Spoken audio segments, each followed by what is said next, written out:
Hi hello everyone. ముందుగా అందరికీ సంకష్టహర చతుర్థి శుభాకాంక్షలండి. ఈరోజు అయితే మనము గణపతిని గరక ఇంకా ఎర్రటి పుష్పాలతో పూజిస్తామండి. సో ఈరోజు గణపతిని పంచామృత అభిషేకాలతో పూజించుకుంటాము. తర్వాత ఒక ప్లేట్లో రైస్ వేసుకొని దానిపైన గణపతిని కూర్చోబెట్టి ఆవాహన చేసుకోవాలండి. ప్రతిష్టాపన చేసుకొని ఇలా చేసుకోవాలి. ఇలా గరక ఎర్రని పూలతో పూజించుకోవాలి.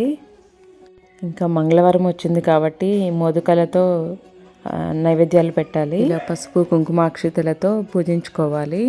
కొంతమంది కుడుములు కూడా చేస్తారు, అవి కూడా చేసుకోవచ్చండి.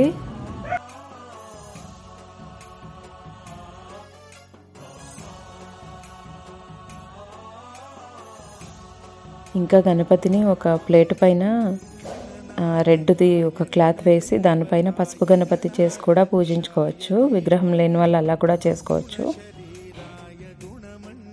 ఇప్పుడైతే మోదకాల ప్రాసెస్ చూపించబోతున్నానండి. 2 గ్లాసుల వాటర్కి 1 గ్లాసు రైస్ ఫ్లోర్ వేసుకొని ఉడికించుకోవాలి. తర్వాత బాగా నాదుకోవాలి.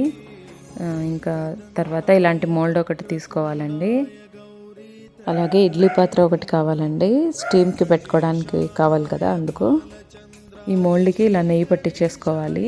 తర్వాత రైస్ ఫ్లోర్ ఉంటుంది కదా, అది దీని లోపల ఫిల్ చేయాలన్నమాట. ఫస్ట్ ఇలా చూపించాను కదా, ఇలా ఫిల్ చేసుకోవాలి. బాగా సాఫ్ట్గా నాదుకోవాలి దీన్ని.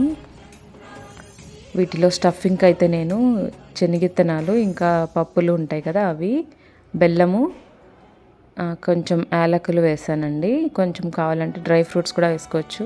అలా 5 రకాలు వేసి మిక్సీకి వేసి పెట్టుకోవాలి. కొంచెం కొబ్బరి కూడా యాడ్ చేసుకోవాలి. సో ఇప్పుడు ఇలా చేసుకున్న మోల్డ్లో ఇవి మిక్సీకి వేసి పెట్టుకున్నాం కదా పౌడరు, అది కూడా వేసుకోవాలి. వేసి నీట్గా ఫిల్ చేయాలి దానికి.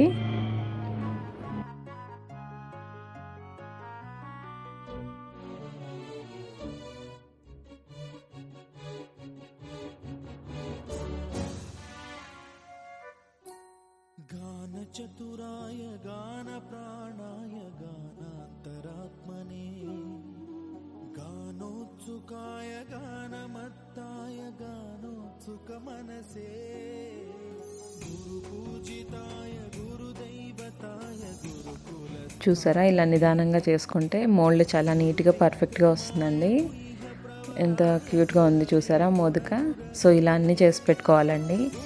గణపతికి 11 కానీ లేదంటే 21 కానీ చేసుకోవాలి. ఇలా చేసుకొని సంకష్టహర చతుర్థి రోజు ఇవి చాలా మంచిది అని చెప్తారండి. సో ఇడ్లీ పాత్రకి ఇలా నెయ్యి పట్టించేసుకొని దానిపైన అన్నీ పెట్టేసుకొని ఒక 6 to 7 minutes స్టీమ్కి పెట్టుకోవాలండి.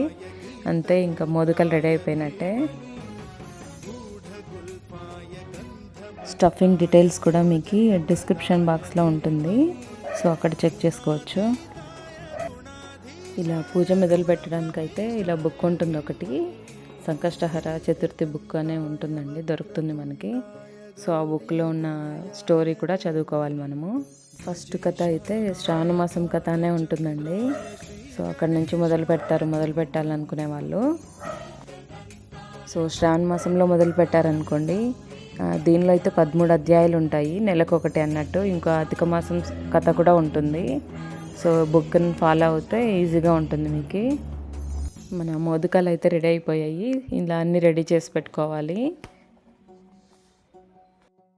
ఇంకా ఈసారి అయితే శ్రావణ మాసము ఇంకా మంగళవారం కూడా వచ్చిందండి. సో 1 yearకి ఒక్కటే మంగళవారం వస్తుంది. ఆ రోజు చాలామంది పూజ చేసుకుంటారు గణేషకి. వినాయకుడికి ఇష్టమైన నైవేద్యాలు పెట్టి ఇలా కథ చదువుకొని అష్టోత్తరం అంతా చెప్పుకొని తర్వాత చంద్రుడికి కూడా అర్ఘ్యం వదలాలండి. పాలతో వదలచ్చు. చంద్రుడికి అర్ఘ్యం ఇచ్చాక చంద్రదర్శనం అయ్యాక భోంచేయాలి.